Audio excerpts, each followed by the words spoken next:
Today's video is about narcissistic parents who abuse their adult children. Growing up with abusive parents, most kids think that once they turn 18 and or move out, all their problems are over. Many victims marry very young, trying to rush this process along, and well, who can blame them?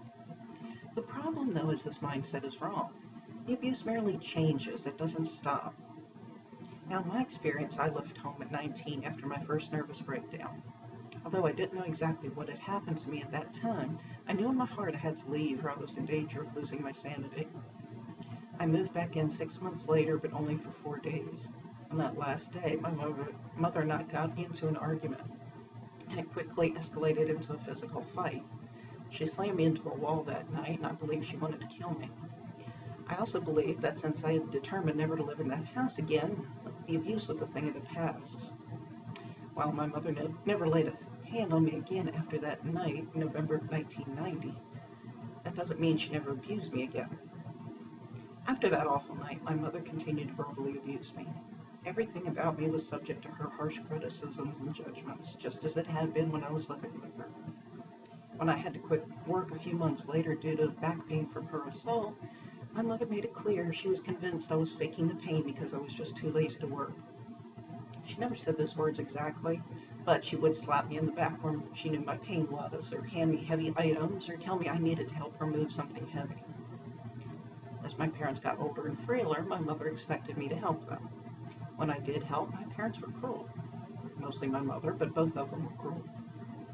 One day, my mother gave me a diet soda when I was at her house. The cruel part of this was the artificial sweetener in that soda was known to have a laxative effect on some people. She waited until I emptied the bottle to tell me this and how it negatively affected my father. So for the remaining probably 2 or 3 hours of that visit that day, she and my father continually asked me how my stomach felt or did I need to use the bathroom. It was just creepy and strange. My mother had irritable bowel syndrome.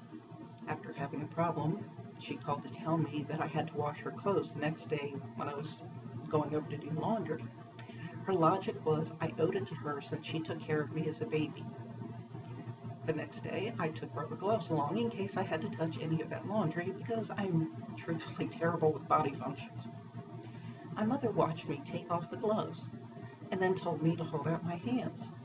With a very strange little smile, she put her nasty, dirty clothes in my bare hands and said, "Oh, I forgot, these need to go in the washer too."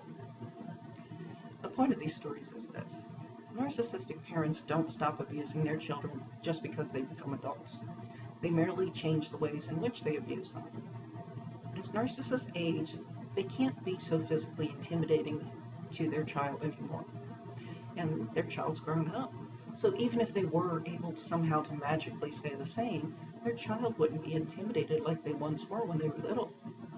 Also, threats of punishment for a parent don't work on an adult as they would on a child. Due to losing so many of their once successful ways of abusing their child, narcissists have to come up with a few new ways to abuse, and they always do.